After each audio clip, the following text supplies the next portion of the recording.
It's really good though to get both of you on here at the same time, and I'm calling this the Coaches Corner Roundtable episode. So it'll be still within like the weight rooms podcast, but there'll be kind of like some sort of signifier of like, oh, these are these specific episodes. So just kind Oh, of so cool. people can kind Yeah. of find them a little bit easier if they're scrolling through.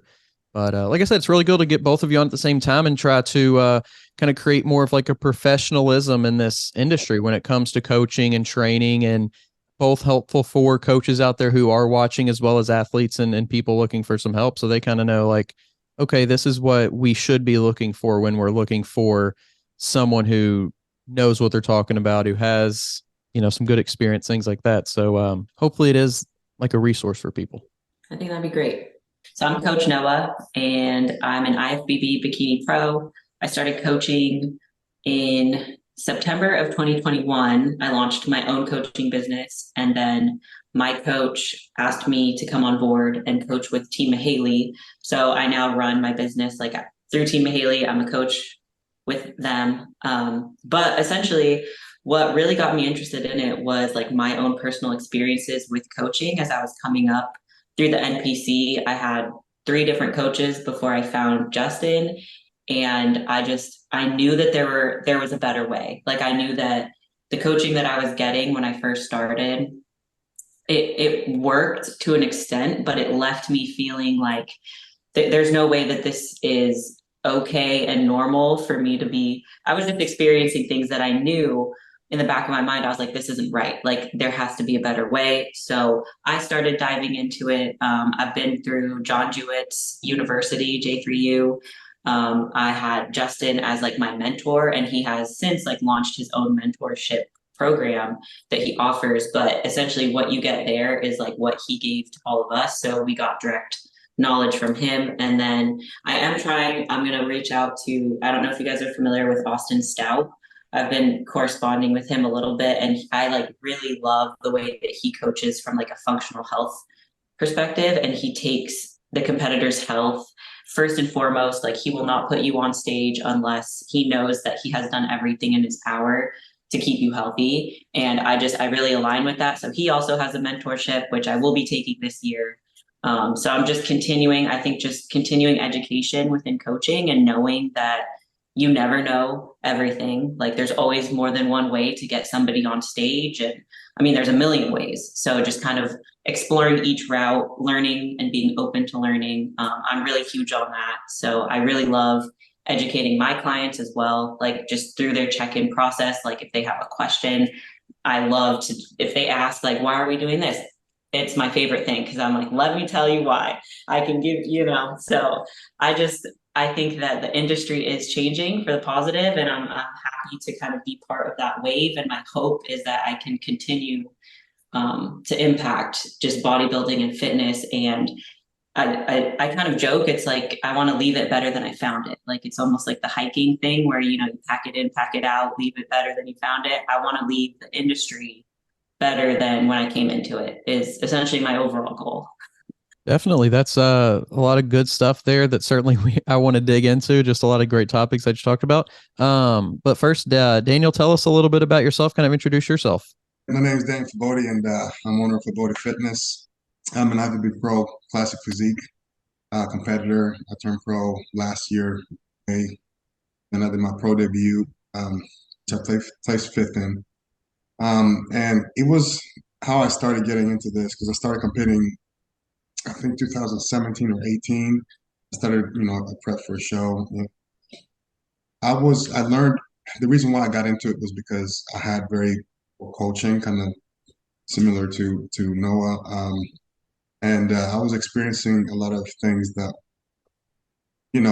stressful for my body. And I was like, okay, is this how I'm supposed to be? I was not very educated. So I started looking into things, and I worked with a couple of coaches that were actually they were IFBB pros for a long time and had a big clientele. That's the scary part, that a lot of coaches out there don't really educate themselves. And for me, that was the reason why I started trying to educate myself. I did the NASM certification thing, which it kind of gives you a very surface level education about bodybuilding, dieting, health, all that stuff. And then I just started looking into more um, blood work markers, things that show health, not just a look, because a lot of people are healthy, they look healthy on the outside, but they're not on the inside, and that shows too on your post show, and how you look and how you're feeling. Um, and so after my first show, I started looking more. I did two of them, and I started looking more into those things. And 2017, I started working with the first client, and I was transparent with him as well, saying, hey, I don't know everything much at all. We're learning here. So it was a lot of trial and error, not just on the client, but on me, right? So a lot of the things that I apply with clients now are things that I have thought of myself and either worked, didn't work. And with female clients, it's more like I had to educate myself through more experienced coaches. Like I said before, my coach is Blue Taylor, and he kind of taught me about um, how to coach the female, things to look for, because there's a lot of different you deal with when you're trying to coach a female and when you're trying to coach a male. But that's basically it. What my motivation to start, coaching people, how I fell in love with it is because I had poor coaching myself, and this can be a lot easier, a lot more enjoyable, and the purpose of doing this is longevity.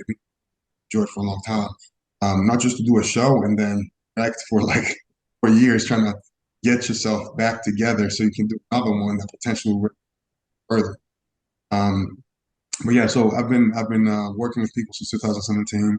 Now we have our own facility in Stamford, Kentucky, and we're looking into more of a commercial gym type situation. But the more I advance in coaching, the more I learn, and the more I look into different coaching methods. Like Noah mentioned, John Jewett's program. It's great. I'm looking into because he has actually different things that you can purchase and earn.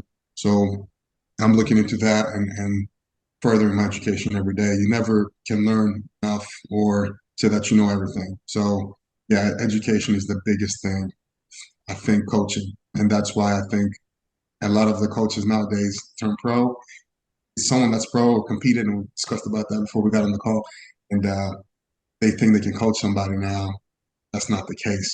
It's putting people's lives in danger. And it doesn't seem that serious when you first do it, but it is. Certainly. And you mentioned education, like continuing education, I think as well is the most important thing in life in general. But a big key, a big part of education is also experience, right? Like not just like experience in a given sport or whatever, but actually like connecting with people on their experience and understanding like, oh, this is what they went through. I can apply this to this client, or I can apply this to my own journey, or I can, the more interactions you have, the more kind of like pieces of information you can gain from that as well. And as much as like a course is just as valuable, experience too has its place, and interaction too has its place. But starting with you, Daniel, like how do you find the time? You mentioned you're an IFBB pro as well as, a gym owner and a coach, like all these different things, but how do you manage to create that balance to both coach and be an athlete? When I say that, I mean like from a mental aspect as much as like a time aspect. This is my thing. When you love something, it doesn't matter. You find the time. I wake up at 5 because I have clients in person as well in my gym. So I wake up at 5 and I go to bed around midnight. On the weekends is usually my check-in day for my online clients. So I make sure I can sleep in a little bit more. I have any in-person clients. So I handle and I communicate with clients throughout the whole week because I want to know how your digestion is going, staying on your meals, if you're staying on your water, how's your sleep going? Because there's a lot of factors in coaching. It's just follow your diet or this and that and the other. There's multiple things and factors that you have to consider, and it's easier for people to, or at least for me to collect data throughout the week than ask you just one time on a Saturday, like, hey, it's check-in day, what'd you do? I like to have a list and I put, midweek, end of the week, check-in day. Um, and it's honestly, and with the gym, I have to travel a lot to pick up equipment and do different things. But honestly, when you love it, there's no, I know it sounds like a business, but it's not really a business form. Like these things are things that I would do in the past for my own hobby. Before I started online coaching, I owned a bodybuilding business, and I would still train people and I do online coaching, but I never took on more clients than I could handle. That's another thing. You don't take on more than you can handle, and I've done that in the past, and kind of burns you out really fast, right? So um, I just take on what I can handle. I designate like from 8 p.m. to 10 p.m. is my time. I can respond to people all the way to 8 p.m. and from 10 p.m. to midnight, from 8 to 10, sit down, watch a movie, eat a meal, because that's your time to almost compress or have time for yourself. Um, then you mentioned the IFBB Pro thing. I would be doing this regardless if I was an IFBB Pro or if I was an amateur. I'd be working out, eating healthy. I did it, since I was like 15, 16 years old. I wouldn't stop it now. And all it does now is it's just being recognized by a federation, which is great. But I'd still be doing it. It's just the passion. And honestly, the main reason why I like is seeing people get those texts where people are like, man, I've never been this healthy and this good before. My confidence is going up. My health feels better. I feel better. I look better. Those are the texts I get. And, people are looking at me, looking at my phone, smiling. I'm like, what the heck are you smiling for? And I'm like, this made me happy. You know what I mean? Like seeing someone, he's not even not changing their life. They're changing their own life.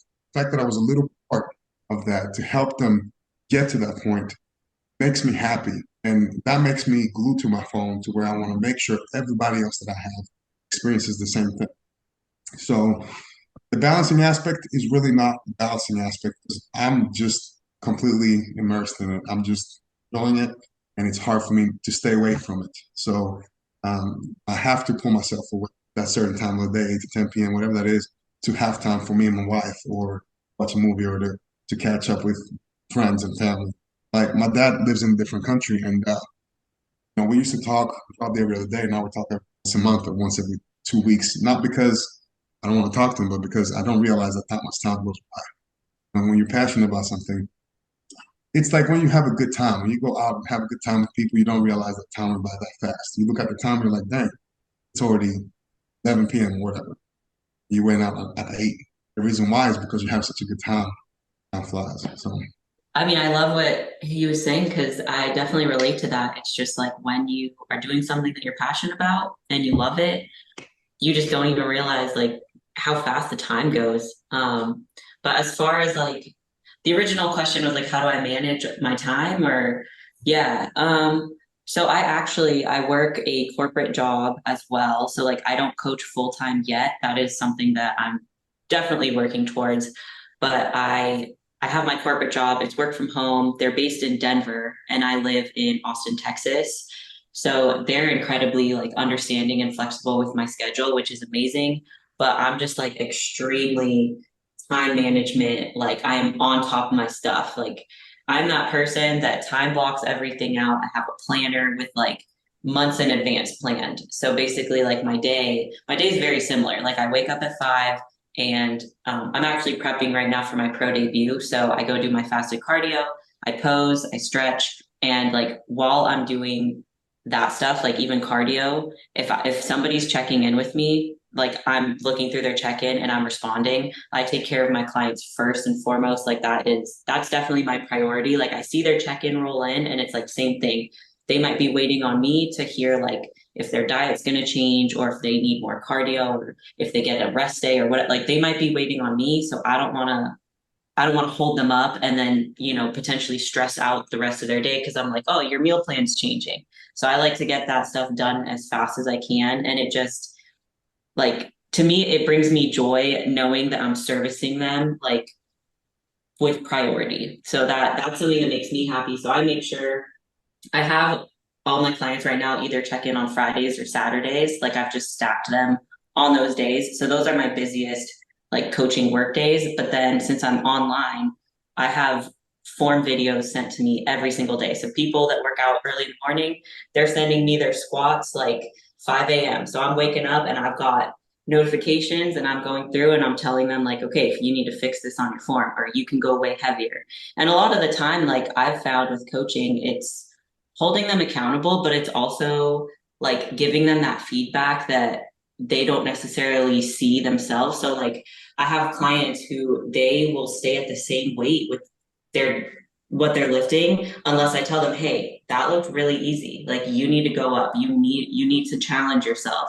And it's so rewarding to see that it kind of clicks. And then I'm getting form videos from them where I'm like, there we go. That's where this is where the change is found, the progress. So I'm doing like form videos and check-ins basically all day. With my corporate job, since I do work from home, it's really nice because I can time block on my own schedule as well. Like if I have a client call or something, I can put that on my Outlook and I'm like out of office for that 30 minutes.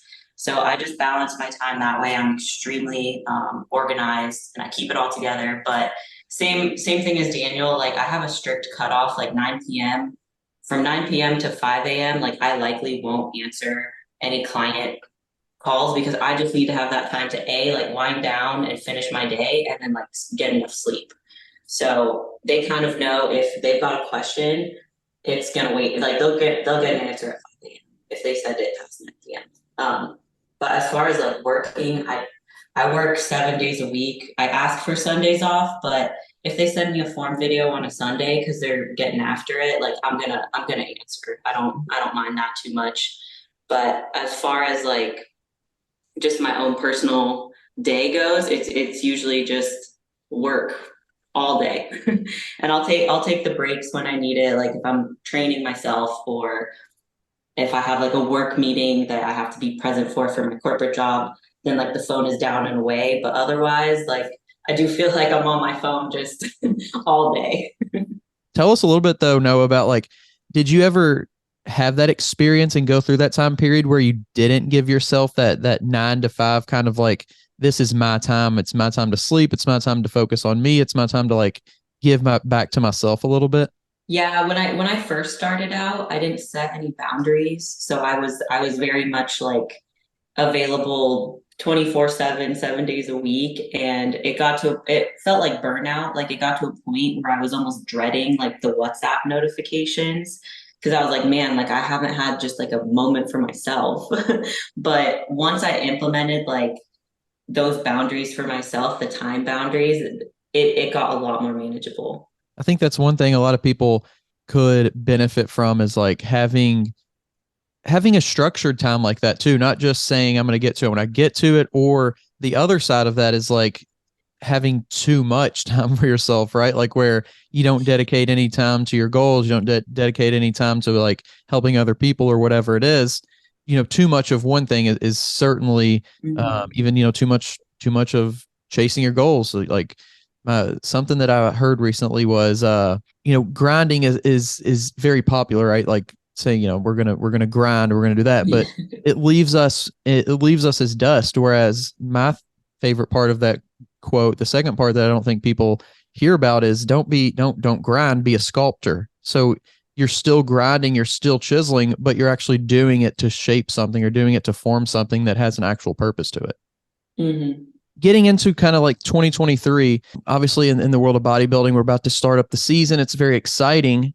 What do you feel like you have gained from like 2022 that you are now going to do in 2023 to help your athletes? When I first started, I had mostly younger guys that were more competitors, and they just, or if they're not, competitors, they're younger guys that just want to look jacked. So it was easy to help younger guys that don't have any issues, health issues, joint problems.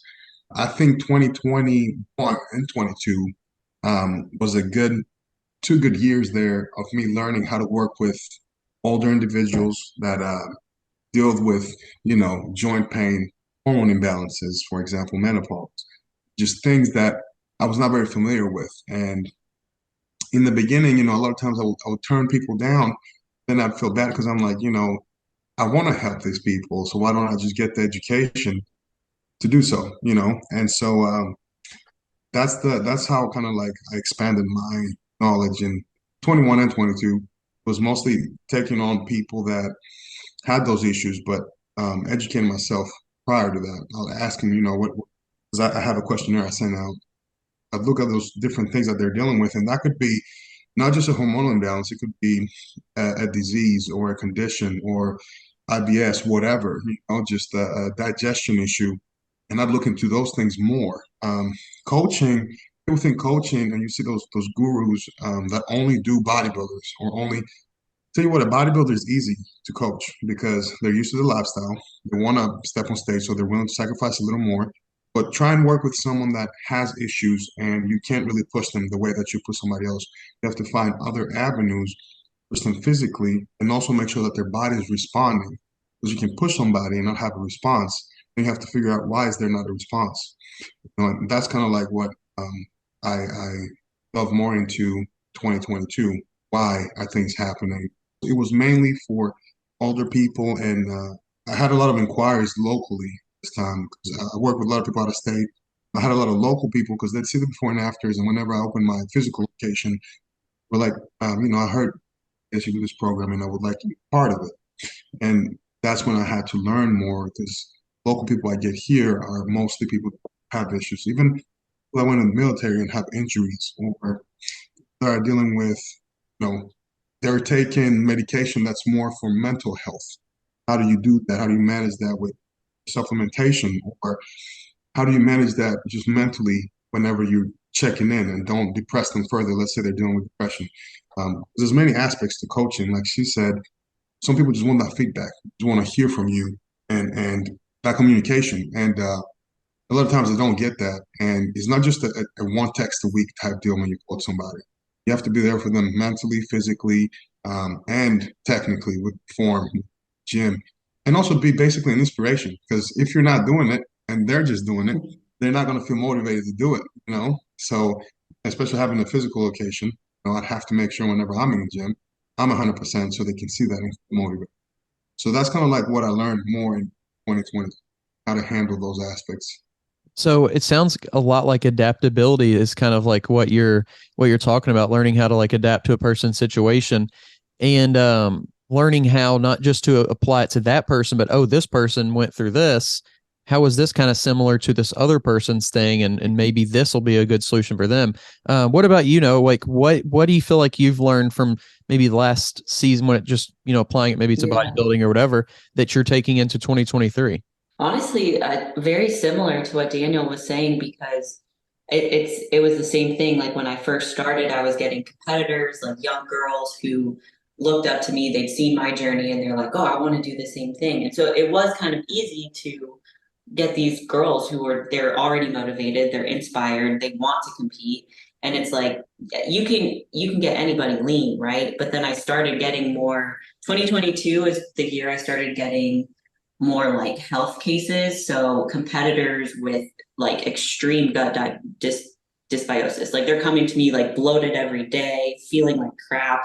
And it at first, like I was very intimidated because I was like, man, I've never worked with people like dealing with this before. And like I haven't dealt with that before either. Like I didn't. So kind of diving headfirst in like same thing, just learning how to adapt and grow my own abilities and like working with somebody and just having them go through the process with me so I'm learning and they're learning. It was very fulfilling. Like 2022 was just a lot of work with people who had health issues that I'd never encountered before. And even this year, like I've seen cases that I've never even heard of this disease before. So I have to go look it up and get into it and reach out to like other coaches in the industry and say, hey, I have this girl who has POTS and I have no idea what to do with it. Like her heart rate cannot go above like a certain level or she passes out. Like, what do I do with that? And so it's been a big learning curve, I think, a big learning year. And 2022, I didn't compete myself. So it was also the same thing. Like I had to walk the walk of being a competitor, even though I knew I was taking this long extended off season and I was getting to a place with my physique where I was like, man, like I don't really look like a competitor, but I need to go in the gym. And despite maybe feeling like uncomfortable in my off season body, like I have to go in and be at 100% because my clients are there. And if they see me slacking, like if they see me getting mentally soft, then they're going to think it's okay for them to do the same thing. So it was challenging in a way of just growing myself, like mentally being like, okay, like I'm putting on this muscle and body fat for a reason. And I need to walk the walk so that my clients see that when I ask the same of them, they know that like I already went through it and like I can relate to them. But those are like the biggest things that come to my mind for like what 2022 was. It sounds like too, like a little bit of fear of the unknown too. Like, oh, this person has this. I've never experienced that. What advice would you have for coaches out there who are encountering that? Like, whether it be with a certain disorder, disease, or maybe a medication that they're on, like what would your advice be to a coach out there? Yeah, don't be afraid to reach out to your support systems within bodybuilding. Like there are coaches who have been at it for 10, 20 years. They have that knowledge.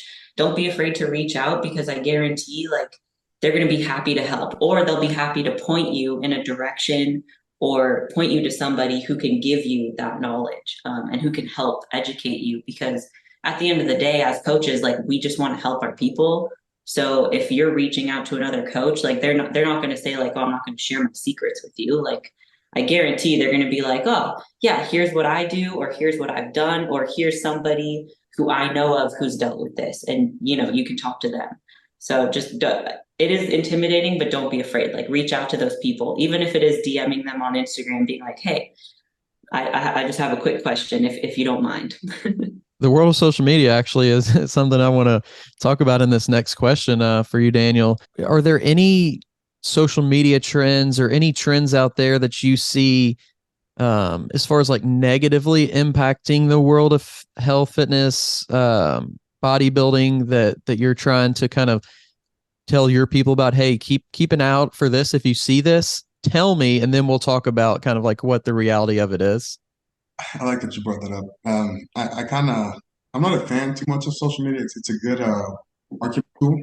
That's how I see it. And for coaches, it's a good resume, right? Whenever you hire a coach, go to their page and see their results before and afters. What do they do? On the other hand, can pay somebody to make a whole bunch of content for you.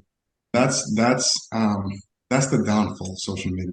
For example, I think I have like 3,700. I would say probably 40%, 30% of them DM me either for advice, questions, or inquiries to work with me posing wise, online or in person. I know that doesn't seem like a lot, like following wise, but it's a lot of inquiries, and that's what you want. You don't want to have a page that you have 20,000 followers, but none of them, that tells you something right there. Look good, but you have nothing to offer.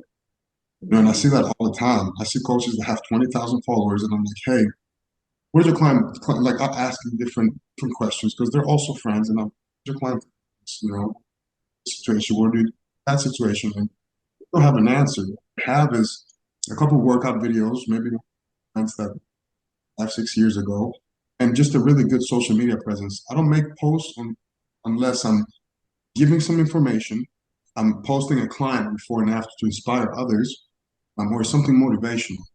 When you see these guys posting pictures of their outfit for the day, how is that presenting you as a coach? Why would I look at your social media page and say I want to hire you? The only thing that's enticing in that situation is your following. That's it. So that's the downfall of social media because right up till before I started coaching, I had deactivated my Instagram account because I didn't really see. I was like, what am I going to show the world? Like, why am I showing people anything? I'm a private person. I don't really post too much about my life and I about my private. Most of the things I post are about coaching. You see a lot of good coaches. They might have like 10,000 followers, and everything you see is before and afters. That tells you something right there. A lot of people, a lot of cases, a lot of results. So they know something. And then you see, like I said, I see other people post their outfits for the, which is fun. Yeah, you can do it. But like, if that's all you post, where's how do I know you're a good coach? Why would I hire you? You can talk the talk, but not walk the walk, you know? So, I mean, with Noah as well, I've seen some of your content and you give a lot of information out there about posing, about form, about all those things. That's what shows you that someone that's actually educated and knows what they're doing, what exactly they're posting about. If she didn't know what she was talking about, she would just be posting herself on squats with short shorts on, asking people to follow her or hire her if you want a big booty. That's not how coaching works. Why would I hire you? And that's what people need to be careful about, going back to what we were talking about earlier. So yeah, that's the downfall I see. And as like someone who like for coaches out there, I think that's a very good piece of advice is utilizing your social media as like part of your business, like not like if you want to have a personal account and do certain things, it's different than if you're going to, be using that as, hey, this is why, like you said, this is why you should hire me kind of thing. Like really, it's almost like a big brochure. Like this is like what I can do. This is how I can help you. This is some people that I've helped. Like, I think it's really interesting the different types of content that people do post and how people respond to it differently. For like how do you actually decide like what you're going to post for the day as far as like how can you be helpful from a perspective of helping someone that may be watching but also not knowing exactly who is going to be watching? With my social media, I kind of realized when I started coaching that when people come to my page, and if I want them to view me as a coach, I need to present as a coach, and that means giving them value. Like I don't just want to post a selfie and be like, "Hey, hire me because I look good." Like that that's not the kind of clientele that I want anyways. I just realized like if my social media is my resume, I need to put out content that is going to attract the kind of athletes that I want to work with. And so I just decided like every time that I post, it's same thing as Daniel. I either want it to be educational, like me teaching you posing or me teaching you a form tip or just me talking about a topic in bodybuilding that maybe there's like some misconception about. So I'm very heavy on education because I want to provide that free value. But then also like the motivational stuff, I'll do that. And then the biggest things, which it's kind of funny because whenever I post like my client transformations or client results, or I post a client because maybe they've had like a rough week and I know that me posting them is just going to give them that little bit of like extra motivation. Like it's just, I know that it's going to help them and it might help them see the big picture of like, hey, you had an off week, but like look at your progress overall. So I keep that in mind as well. Like those posts, the client transformations, they might not get like all the likes or all the views or whatever, but every time I post that, I'll get inquiries because people see, oh, she's actually helping regular people, she's helping athletes, and they're getting results. So I kind of turned my attention away from like likes, views, all of that, followers. I don't really try to pay attention to that at all. I just try to post with like, how am I going to positively impact somebody today? Like, how is this going to help somebody? And even if it's just one person, like then my job is done. Then I'm happy. Like even being able to impact one person is pretty crazy when you're saying like you're in a completely different part of the world maybe and you're impacting someone that is just happens to be like Yeah. looking at another like device. You mentioned like progress, Noah, and I think what is hard for a lot of people, and even I throw myself in the same bucket, is seeing progress as like seeing it on the smallest of things and not just physical progress. But I was actually talking to another coach, and she was like, when I have a conversation with a client, she'll be like, "Oh man, I wish I could do better with my hamstrings or glutes or whatever she said," and the coach was like, "Don't you see that even you saying that is progress? Because 6 months ago, you weren't even talking about that kind of stuff. You were sitting on the couch watching Netflix, and now we're having a conversation about, improving your physique. Like, how do you help people see when progress is being made when it's hard to actually physically see progress is being made?"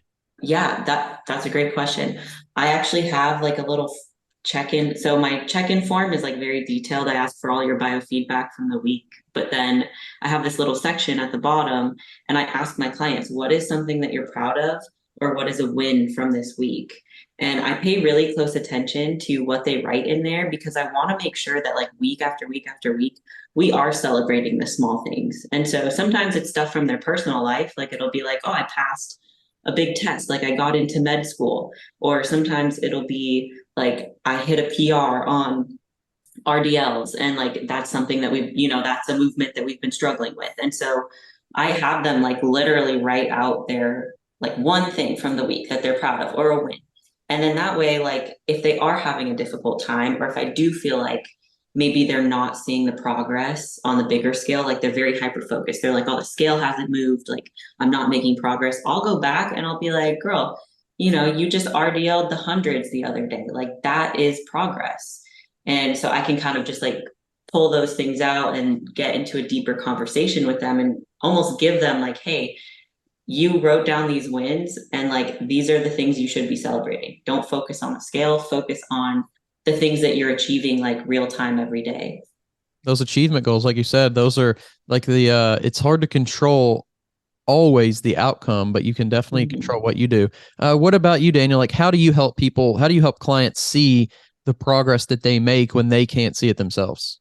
One way is if there's actually visual progress, I just go ahead and grab the picture that I first had of them, and then I put the recent picture up, and I'm like, well, this doesn't say something to you. I don't know what does. And then secondly, it's almost like she said. There's a lot of times, a lot of people deal with joint pain, gut health issues, and on the check-in form it says, how's your digestion, how's your joint pain, injuries, and they will be like, no problems at all.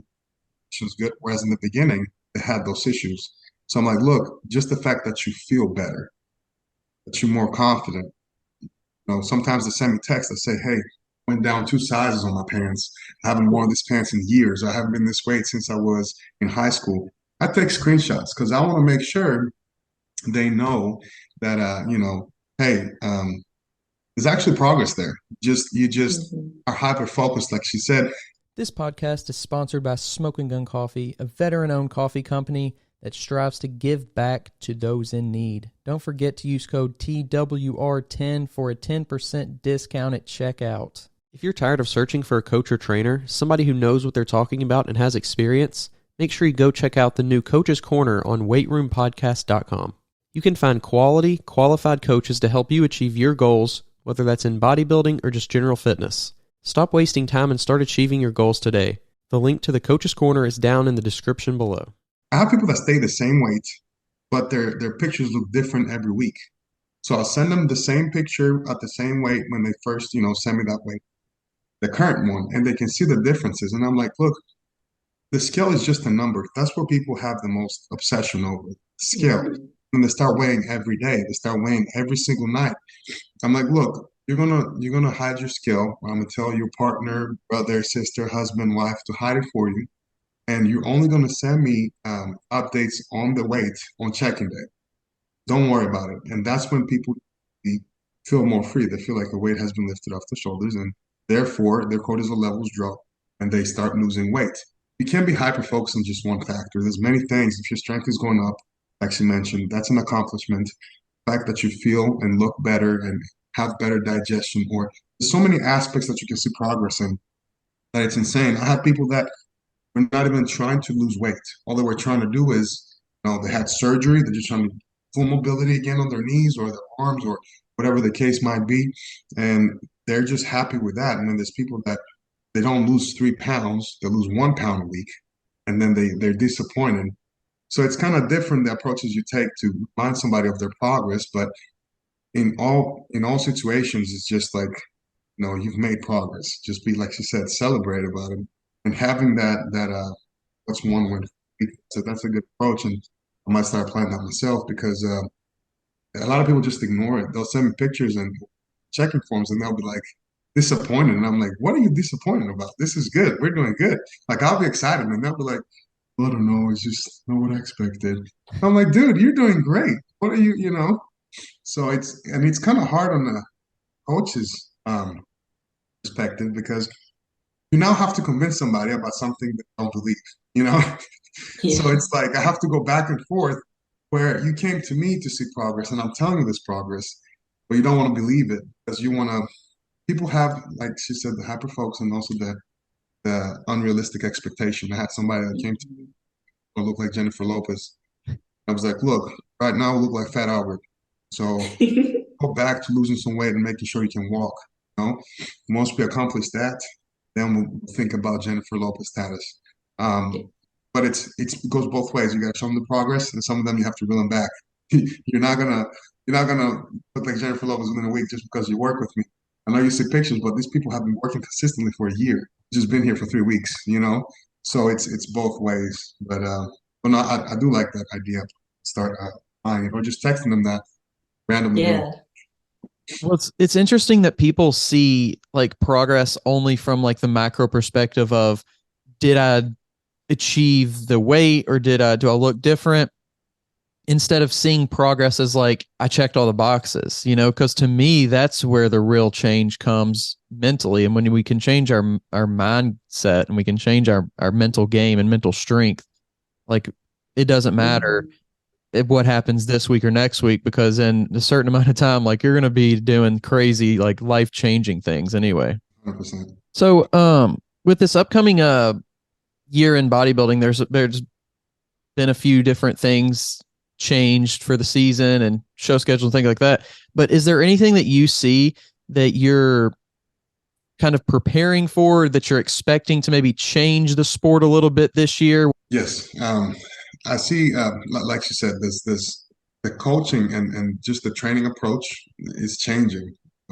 It's not about lifting the most weight, feeling the muscle, making sure things are done right. And I think that's helping the sport evolve, because you see this classic physique guys nowadays, it's impressive. Like, you go to an amateur show and you see this physiques and you're like, man, this guy just walks around like this. It's not like he's not a pro bodybuilder. They look good, and they look good because they're putting in the hard work. It's not because they're going in the gym, slinging weights. Another thing that I'm excited about is the fact that they took the point system away. So I feel like now you'll truly get, quality competitors going to the Olympia, and not 60 classic physique guys, which they're all, quality, but you want the top in the world. And 60 people to be on the top of the world, that's a big top in the world. You know?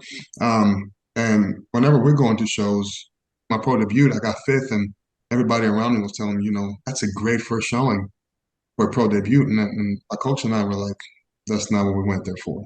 We went there to win. So, and I'm hoping this is the mindset that in 2023, a lot of competitors adopt, because I have competitors that are like, I just want to do my first show and just enjoy it. And I tell them, look, when you go for something, you go 100%.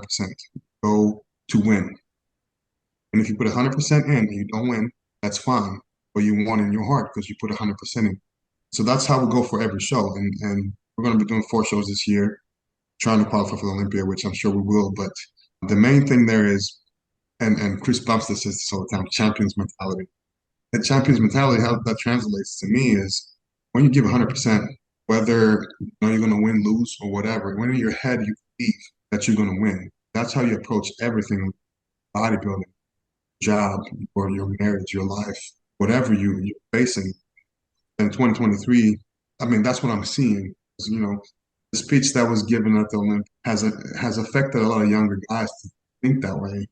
And a lot of younger guys are like, you know what, I'm gonna do it. I'm gonna step on stage and I'm gonna do me. So that's what I think is gonna be a big change in 2023. Just the mentality we're taking about bodybuilding, health. You see it every day. Like, the gyms, you see the gyms filling up more and more, and younger people coming in, as well as older people. It's just becoming more of a, I wouldn't say like a mainstream thing, but it's growing, and I'm excited for it. There's a lot of talented people out there that never see their talent because they never knew they had one. But now with this, this involvement in the sport, I think we'll start seeing that. Yeah, that's powerful what you just said. Like, a lot of people out there don't realize they have something special within them. And bodybuilding really is that opportunity for somebody to like go all into something and give something to themselves. And that's, yeah, I think that's actually, a really cool way to put it. What about, like, what do you think for 2023? What do you see maybe some potential changes in the sport of bodybuilding? Yeah, I couldn't agree more with Daniel. I see like a huge mindset shift. People aren't just competing to as like a bucket list item, like, oh, like I stepped on stage. Like, people are coming to win. And so the caliber of athletes and like the just the quality that I see has just exponentially increased. Like last year, local NPC shows, I was seeing girls step on stage for the first time competitors, and I'm like, they look like national level. Like, they took the time, they went all in, they committed, and it's really, really cool to see that shift. So I'm very excited to continue raising like the quality of athlete that's stepping on stage. And I do think that has to do with the evolution of coaching and like the way that the industry is going is we are being more personalized with our coaching. We're being very careful with health and just like the details. It's not just like cookie cutter plans, cookie cutter diet, like here you go, get lean. It's just the quality's increasing across the board with everything. So I love that. And then I also agree, like the point system being taken away. I think that that's amazing, because I think if you're going to the Olympia, like you should have won a show. Like we don't need to see people just run themselves into the ground doing 10, 15 shows just to get to Olympia and look tired. Like that's, I've never been a fan of that. So I love that they took the point system away. Yeah, I do. I don't think it's mainstream, but I do think that bodybuilding's growing like exponentially every single year. And so this year, I think we're going to just continue to see that growth. I think we definitely see it from like the perspective of social media, where instead, and it could just be, my own bias, but it feels like bodybuilding has become like what people look at as fitness now, instead of like there, and the influencer world is certainly still like very prevalent, but I feel like 10 years ago, and maybe even more recent than that, but like people would look at bodybuilding as like this almost like underground niche, like all the stereotypes, unhealthy, all that kind of stuff. But now it's almost like, and I think a lot of it has to do with marketing as well, but like it's being more marketed as like, here's this thing that, and then maybe the new divisions play a role in that too. Like you can jump into this thing. You don't have to be the most, this huge guy, this shredded guy. Like you can jump into it from this perspective, or you don't have to look like this for a female. You can jump into it if you have this body type. So I agree.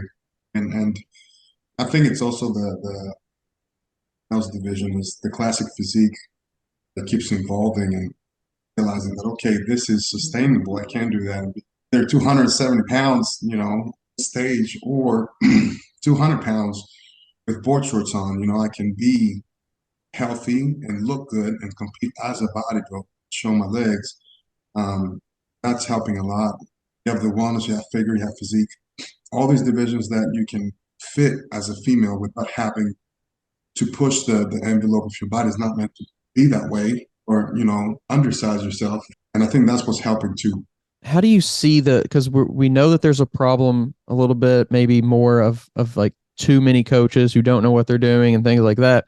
But how do you see that possibly getting fixed, not necessarily fixing itself, but getting fixed? Like, what do you think it takes? Is it more regulation? Is it more possible certifications, or is it a more informed, end user? Like, what do you think it's going to take to help people? I think it's going to happen very organically, and it is happening organically. So you have so many educated people, coaches out there, and there's John Jewett, all these people, Blue Taylor, that give such valuable information that you can easily look into a couple of questions that you can ask them and see if they're educated, if they know what they're doing. For example, ask someone, we're going to reverse diet after the show, or we're just going to eat whatever. If a coach is not experienced, they're not going to know what the heck to do. And you're going to be like, okay, well, I want to work with you. And then just how organized they are. When you sign up for the program, I had guys that paid for like a full 3-month thing with a coach, and they got their plan, and they're like, this is not really what, this is risky. And they came to me just for an opinion. Hey, I think this is something that's safe. And I tell them, look, whether you hire me or not, I don't think it's safe. I give you recommendations of coaches you can hire, or you can go with me. We can sit down and discuss. It's easy to find who knows what they're doing, because you have that much information in your hand. Now, if you don't do that, small research to see who knows what they're doing or not, it's technically your responsibility, because you decided to hire that person. And just like me and Noah, we had bad experiences with coaches. We learned from it. Back then we didn't know much, but right now, like back when I started, I didn't even know what online coaching was. It was just the guy that messaged me and was like, hey, you look good, you should do a show. Back then, I just created my Instagram account and I posted like some workout videos, and guy took like $100 from me and just wrecked me. And I was like, okay, well, this is online coaching. I'll be more careful, you know? Um, so it's your body. Prioritize it. Make sure you hire the right person. And the ones that don't know what they're doing are slowly going to start withering away.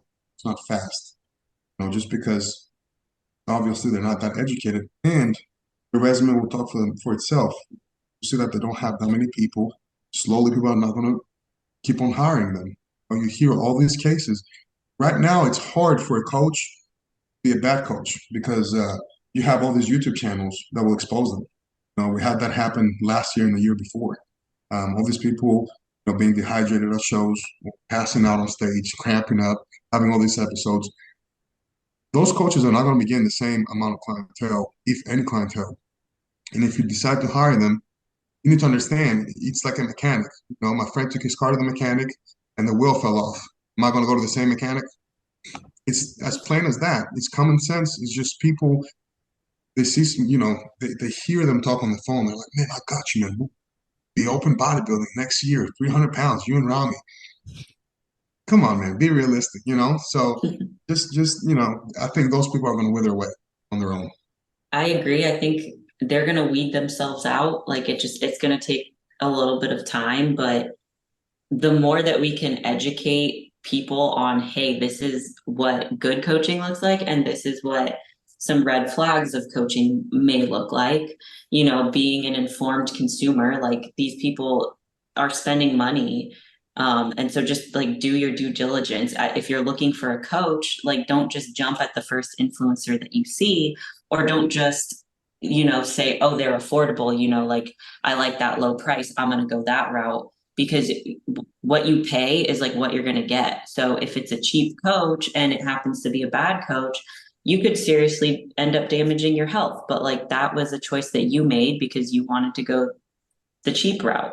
So just I would definitely encourage, like, if people are looking and they can't tell if is this a good coach, is this an influencer, like reach out to the people that they've posted. So they post their clients, right? If they've posted transformations and they've tagged them, go to those pages and message that client and be like, hey, what's your coach like? Just ask some questions, do some digging, say like, what's the check-in process like? And just educate yourself. And then if it sounds like a good fit, then go for it. But I think that it's both ends. I think that coaches like need to do better in terms of just educating themselves and like caring about the clients, not just making it about money. And then I think that clients need to do better in researching. But I do think like over time, just with how fast the industry is changing anyways, like these bad coaches, they're going to burn out. They're going to weed themselves out. Like they're not, they might have one or two good clients that like are genetic freaks. And it's like, oh, wow. But then like, look what happens to them post show. Look what's their client retention rate? Are their clients staying for years, or is it like a quick 12-week transformation and then they're gone? So there's like flags to look for, I think. But over time, I'm hoping that it just kind of, the bad coaches will reveal themselves and then like exit. Daniel, what do you feel like is one of your, as a coach, one of like your standout qualities? Like, what do you feel like this is something that I do really well for people? It's not just the educational part and just like, check-ins and changes. I like to be very involved with clients, and it's because I am that passionate about it. So throughout the week, I stay communicating with them, and most of my clients end up being my friends as well. After I'm done working with them, they still text me. I still text them. We still keep contact, and I usually tend to do very well with just understanding where someone comes from mentally and emotionally. There's coaches that are, someone gains weight, they don't follow their diet. You can tell they're retaining. They ate something they were not supposed to. And what they'll do is, well, you didn't follow your plan, so just follow your plan. Have a good week. For me, it's not the same. I give that person a call, and I try not to get on calls all the time, but I'm like, hey, what is going on on the plan for this many weeks, but this week I can tell something is what happened this week that's different than other weeks. And a lot of times it ends up being something that happened in the gym, just mental stress, something else. And people like that. People like to know that they're heard, like to know that I have someone to talk to, and that I'm not just here to be a fitness coach, I'm here to be there for you as a friend and as a coach. that's just how it needs to be. Because if you don't have that relationship, you're not really going to care about it. I think that's one of my strong points as a coach. The fact that people know that I'm invested just as an just as a financial investment, also as a as a friend. I think something that just makes me like special, I guess you could say, as a coach, it's very similar to Daniel, is like I'm very compassionate about what we're doing. Like it's not just a transactional exchange, you're not just paying me to change your physique. Like I view it as like an energetic exchange. Like I'm giving you my time and effort and you're giving me your time and effort. And so I get very invested in my athletes as well. Like I want to know what's going on in your life outside of just our physique goals, because I think knowing their backstory, their history, everything, what's going on in their life, like their goals outside of just bodybuilding or just fitness, it kind of helps me be a better coach for them in the fitness aspect, because I have a better understanding of who they are as a person. And so for me, like I love, same thing, I love talking to my clients. Like we chat every week, throughout the week. I have clients who like send me little notes every day. Like it's something that I really value, and I'm never going to discourage somebody from that open communication, because I think mostly people just want to be heard. They want to feel like they have someone in their life who cares about them. And so if I can be that for them, if I can be that like secure attachment and that person that they know they can rely on, it just makes like my job easier, because I know that they have trust in me. I know that we have like a connection. And so I feel like it makes the coaching experience that much better. And so I'm proud of like the compassion that I can have for my people. No, once again, I think it just comes down to like a good relationship and being able to trust someone. Like you said, being able to feel like that person was heard. That's such in a world where everything is so fast paced, being heard is, I feel like, even more valuable these days, because it's like, oh, if that wasn't interesting in 3 seconds, I'm on to the next thing. It's, just giving somebody a chance to be like, Yeah. this is how I feel. And, you're actually taking that in.